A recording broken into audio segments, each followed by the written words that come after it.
Dear friends and fellow dreamer, today I stand before you with a message that might sound a little unconventional. But I ask you to keep an open mind as we explore it together. It's a message that challenges the very fabric of what we've been taught about kindness. And that message is, stop being kind. Now, before you jump to conclusions and think I have lost my mind, let me explain, as you tell me in your own words. Live by the manifold. I'm not asking you to stop being compassionate, empathetic, or loving. In fact, I'm encouraging you to embrace those values more deeply. But what I want us to reflect on is the form of kindness we're offering, and more importantly, the motivation behind it. We live in a world where kindness is often seen as a badge of honor. We're told that if we are kind, we will be loved, admired, and respected. We do kind things to get praise, to look good in the eyes of others, or perhaps to prove to ourselves that we are good people. But in all this, we forget one important thing. Kindness should never be transactional. Too often, we hide our true needs behind the veil of kindness. The fear of being wrong is the common denominator in our sadness, insecurity, and frustration. We give and give all the while expecting something in return, whether it's validation, recognition, or even control. When kindness becomes a currency we trade, it loses its purity. We start giving with an agenda, and the recipient can feel it. Kindness should be a gift, not a transaction. So I'm asking you, stop being kind for the sake of others' approval. Stop being kind to fit into a mold or to check off a box of societal expectations. Instead, I want you to start being kind because it feels true to who you are. Because kindness, when it comes from a place of authenticity, can change the world. But we must first start by honoring ourselves in the process. Kindness is not about pleasing everyone around you or stretching yourself thin to make others happy. It is about knowing your limits, setting boundaries, and choosing to be kind to yourself first. You cannot pour from an empty cup. If you are constantly giving away your energy and compassion without replenishing your own, you will eventually burn out. Stop being kind when it means sacrificing your peace for someone else's comfort. Stop being kind if it means silencing your voice, diminishing your worth, or compromising your integrity. Kindness should never make you lose yourself in the process. And here's the truth. There will be people who will not appreciate your kindness. There will be people who take your goodness for granted or, worse, exploit it. But remember, kindness is not for them, it is for you. You don't need validation from the world. You don't need applause for every small gesture. Real kindness comes from the place within you that knows you are enough, just as you are.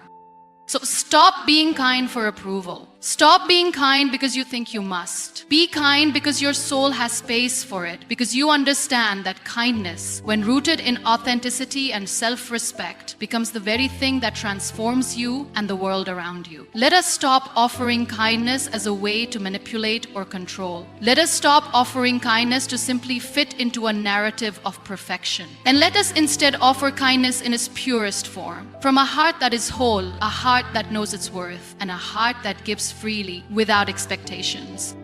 Kindness is often seen as a virtue, something to be aspired to in both our personal and professional lives. It is regarded as one of the fundamental traits that make us human. We are taught from an early age to be kind to others, to share, help, and show empathy. However, there is an underlying complexity to kindness that we often overlook.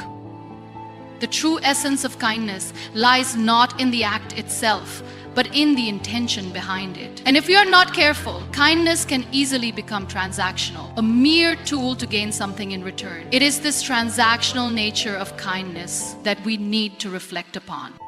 When kindness becomes transactional, it shifts from a genuine expression of goodwill to something that is calculated. It becomes a method of seeking validation, approval, or even control. This is when kindness loses its purity. Instead of being a selfless act of giving, it becomes a trade. We offer kindness, expecting something in return, whether it's praise, gratitude, or even a sense of superiority. We start to use kindness as a means to achieve our own personal goals, and in doing so, we reduce the beautiful essence of kindness to a strategy, a way of navigating the world to our benefit.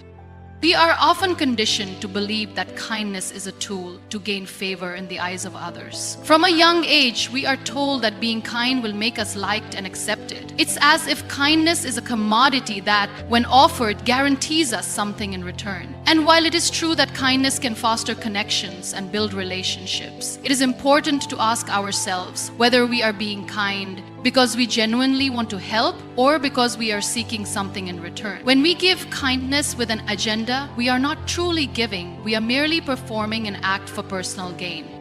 This transactional approach to kindness can manifest in many ways. For example, we may offer help to someone, but in our minds we are hoping for their gratitude, for them to recognize our generosity, or for them to owe us something in the future. We may listen to someone's problems not because we want to empathize, but because we want to feel good about ourselves or be seen as the good person. We may offer kindness to someone in a position of power, hoping it will lead to a favor or benefit down the line. In these cases, the kindness is not genuine. It is motivated by the desire for a return on the investment we've made in someone's life.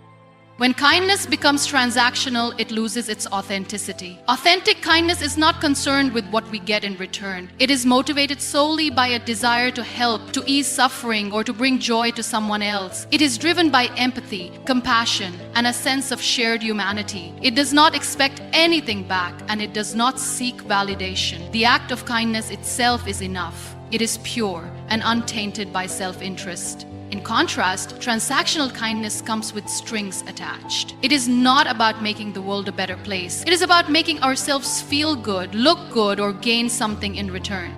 The problem with transactional kindness is that it is not sustainable. When we give kindness with the expectation of receiving something in return, we create an imbalance. We become resentful when our expectations are not met, and this resentment taints the kindness we have offered. It becomes a burden rather than a joy. We start to feel used, and our kindness feels like a sacrifice rather than a gift. The more we expect from others, the more disappointed we become when our needs are not fulfilled. This leads to burnout, frustration, and even cynicism. We may begin to question the point of being kind at all if it doesn't come with the rewards we anticipate.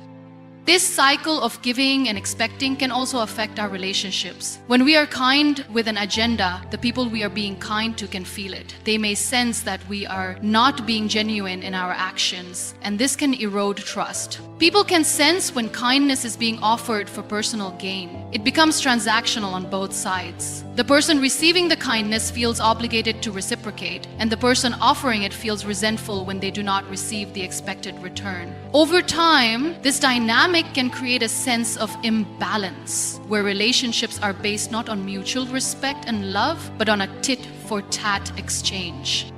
Moreover, when we approach kindness as a transaction, we lose sight of the true power of kindness. Kindness is transformative. It has the ability to heal, to build bridges, to create connections, and to bring light into dark places. But this transformation only happens when kindness is offered freely, without expectation. When we give kindness expecting something in return, we limit its power. We reduce kindness to a mere exchange, a transaction, rather than a force for good in the world.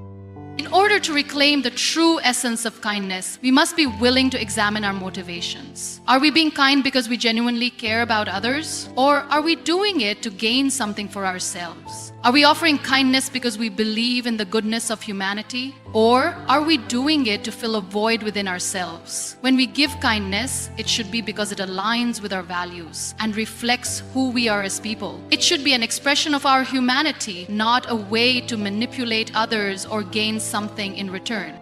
Authentic kindness does not require recognition. It does not need to be applauded or validated. It is enough for the person offering it to know that they have made a positive difference in someone else's life. There is no expectation of repayment, no demand for acknowledgement. The joy of kindness comes from the act itself, not from what we receive in return. When we give kindness without strings attached, we open ourselves up to the possibility of deep, meaningful connections with others. So we show up in the world not as people seeking something from others, but as people who are willing to give of themselves freely and without reservation. True kindness is also about understanding our own worth. It is not about giving away everything we have in order to prove that we are good people. It is about recognizing that we are enough just as we are, and that we do not need external validation to feel valuable. When we are kind from a place of self-respect, we are not doing it to fill a gap or compensate for our insecurities. We are doing it because we have an abundance of love, compassion, and empathy to share with others. We give because we can, not because we need something in return.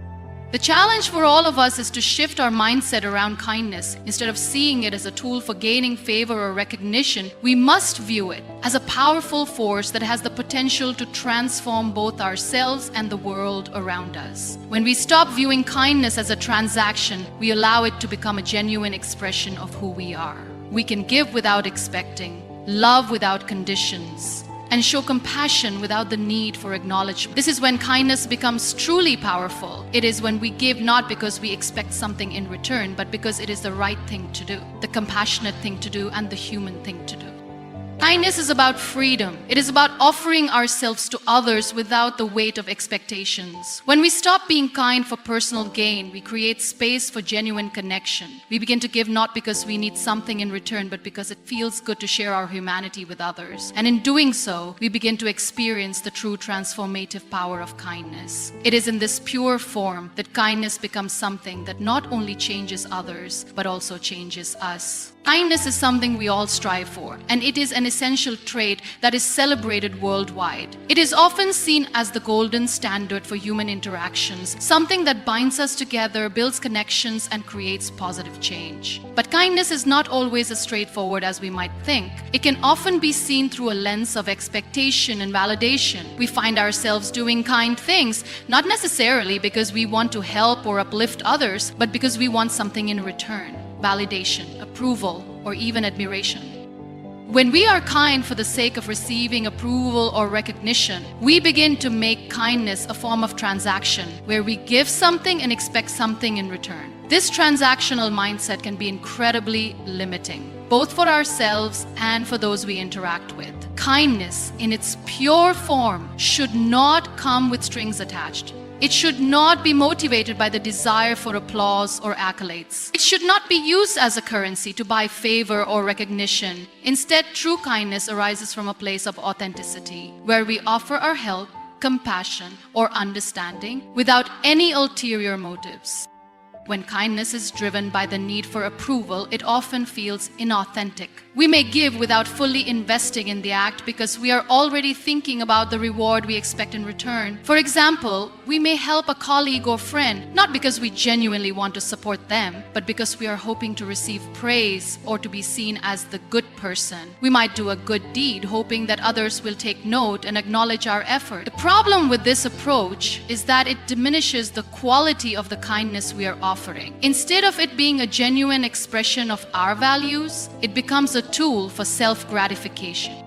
This transactional form of kindness can even lead to resentment when we expect something in return for our acts of kindness, and that expectation is not met. We may feel disappointed, frustrated, or even bitter. This is especially true when we believe we deserve recognition for the good things we do, but it is not forthcoming. We might feel unappreciated, or worse, we might begin to question why we bother being kind at all if it doesn't result in some form of validation or reward. This cycle of giving with the expectation of receiving something in return ultimately leaves us feeling empty and unfulfilled.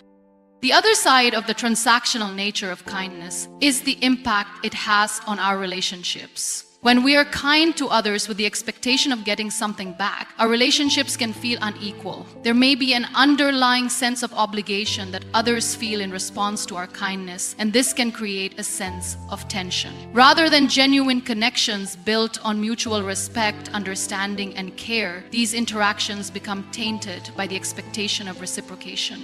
Over time, this imbalance can erode the trust that forms the foundation of any relationship. Additionally, when we rely on kindness to gain approval, we can begin to lose sight of why we are truly being kind in the first place. Kindness should never be used as a means to manipulate others or to create an image of ourselves that we think will make others like us. If our kindness is born out of a desire to be seen as a good person, we lose the authenticity that makes our actions meaningful. People can sense when our kindness is motivated by personal gain, and they may begin to feel as though we are not being sincere. Genuine kindness, on the other hand, is selfless and honest. It arises naturally from a place of compassion without any expectation of reward. The need for approval also limits the scope of kindness. When we are only kind to those who we think will reciprocate or acknowledge our efforts, we create an environment where kindness becomes conditional. We may hesitate to help someone who cannot give us anything in return, or to offer support to those who are not in a position to validate our actions. This selective kindness diminishes its power and potential. True kindness is unconditional. It is not dependent on the person receiving it, nor is it contingent on the response we get. It is an act of generosity, a gift given freely without any expectation of receiving something in return.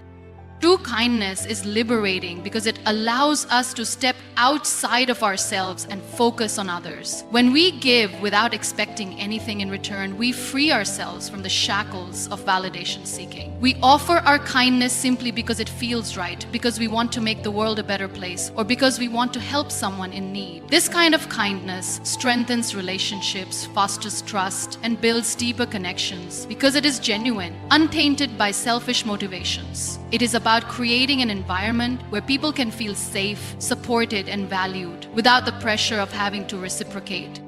Furthermore, kindness that is not rooted in the desire for approval enables us to give more freely and more often. When we release the need for validation, we can offer our support, empathy, and care to others without holding back. We no longer limit ourselves to only those who can give us something in return, and we start to see the beauty in acts of kindness that are small, quiet, and unnoticed by the world. These moments are often the most powerful because they come from a place of true generosity with no agenda behind them.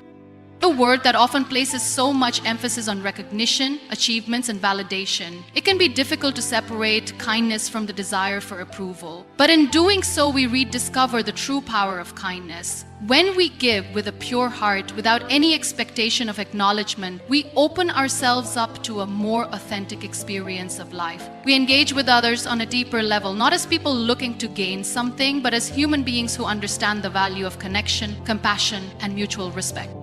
The challenge then is to practice kindness without expecting anything in return, to offer our help, our time, our support, or our love simply because it is the right thing to do, and because we know that kindness, in its truest form, has the power to change lives, ours and others. We should stop being kind for the sake of getting something back and start being kind because it is in our nature to do so.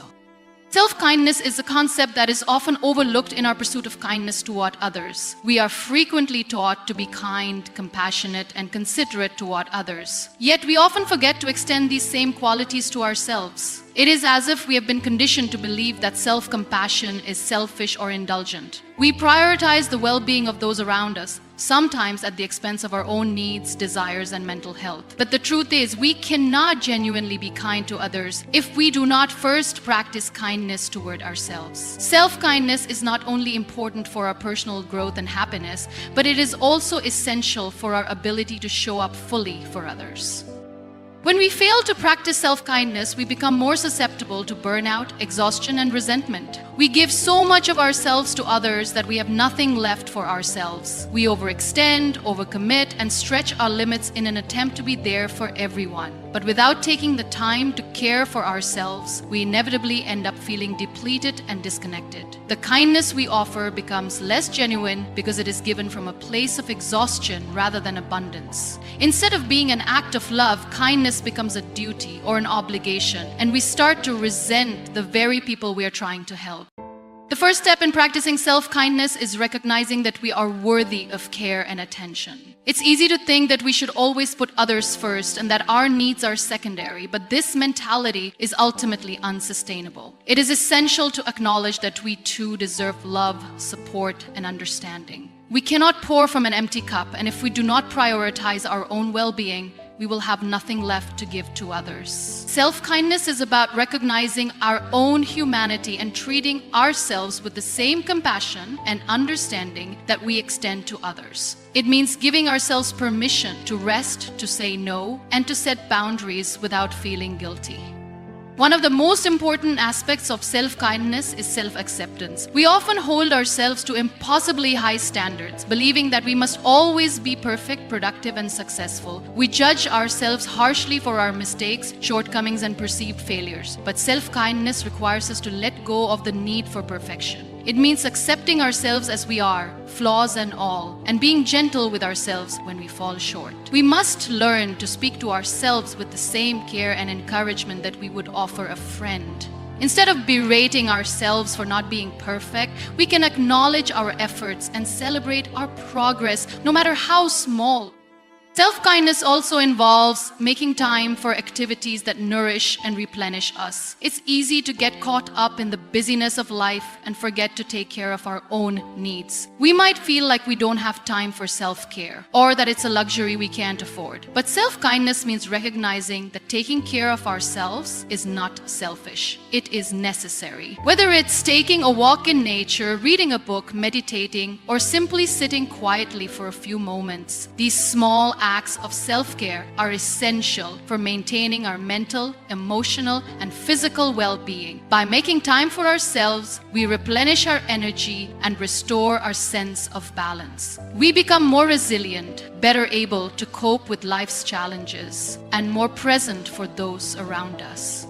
Setting boundaries is another crucial aspect of self-kindness. Many of us struggle to say no or to establish limits, especially when it comes to the needs of others. We might feel guilty or fear disappointing people if we decline requests for help or assistance. However, setting healthy boundaries is an act of self-respect and self-care. It is about recognizing that we cannot do everything for everyone and that our time and energy are finite resources. By setting boundaries, we protect ourselves from burnout and ensure that we are able to show up in a meaningful way when it matters most. Saying no is not a rejection of others. It is a way of honoring our own needs and taking care of ourselves. Another important aspect of self-kindness is forgiveness. We are often our own harshest critics, and we may hold on to guilt or regret for things we've done or failed to do. Self-kindness requires us to let go of these feelings of self-blame and to forgive ourselves for our mistakes. We must recognize that we are human, and like everyone else, we are imperfect. Holding on to guilt or shame only serves to weigh us down and prevent us from moving forward. When we forgive ourselves, we free ourselves from the burden of past mistakes and allow ourselves to grow and evolve. Self-forgiveness is an act of grace that enables us to embrace our humanity and move forward with compassion. Practicing self-kindness is also about cultivating a positive inner dialogue. Many of us engage in negative self-talk, focusing on our flaws, weaknesses, and perceived failures. We may tell ourselves that we are not good enough, not smart enough, or not worthy of love and success. This kind of thinking can be incredibly damaging and can erode our self-esteem over time. Self-kindness involves changing the way we speak to ourselves. Instead of focusing on our shortcomings, we can choose to affirm our strengths and celebrate our achievements. We can remind ourselves that we are deserving of love, success, and happiness, just as we are. By shifting our inner dialogue, we create a more supportive and nurturing environment for ourselves, which allows us to flourish and grow. Self-careness is about recognizing that we are valuable, deserving of care, and worthy of love. It is about treating ourselves with the same respect, compassion, and understanding that we offer to others. Kindness should never come at the expense of our peace or our integrity. In a world that often values selflessness to an extreme, it's easy to fall into the trap of giving so much of ourselves that we forget to protect our own inner harmony. While kindness is an admirable quality, it is crucial to understand that true kindness should not require us to sacrifice our peace, our mental health, or our personal values. Too often we think that being kind means putting others' needs first at all costs, sometimes even at the cost of our own well-being. But this kind of unbalanced kindness can lead to burnout, resentment, and a loss of self-respect. It's important to recognize that kindness does not require us to lose ourselves in the process of helping others. The act of being kind should never make us feel exhausted, overwhelmed, or undervalued. If we are constantly giving of ourselves without taking the time to replenish our energy or establish healthy boundaries, we are not practicing kindness. We are practicing self-sacrifice. And self-sacrifice, while it may seem noble, can ultimately be damaging. It is possible to help others and still protect our own peace. In fact, true kindness often involves saying no when we need to, stepping back when we feel drained, and recognizing when we have reached our limits. When we continually put others' needs above our own to the point where it disrupts our inner balance, we start to lose sight of our own values. Our kindness becomes a form of appeasement, where we do things not because we want to, but because we feel obligated to, or because we fear that saying no will disappoint others. In these cases, we are no longer acting out of genuine care or compassion, but out of fear or guilt. This is not real kindness. Genuine kindness comes from a place of self-awareness and a strong sense of our own values. It is rooted in authenticity, not in a need to seek approval or to avoid conflict. When we are kind to others at the cost of our own values or peace, we are only harming ourselves in the long run. The challenge lies in finding balance, knowing when to extend kindness and when to protect our peace. It's not always easy, especially in relationships where there is a deep desire to please others.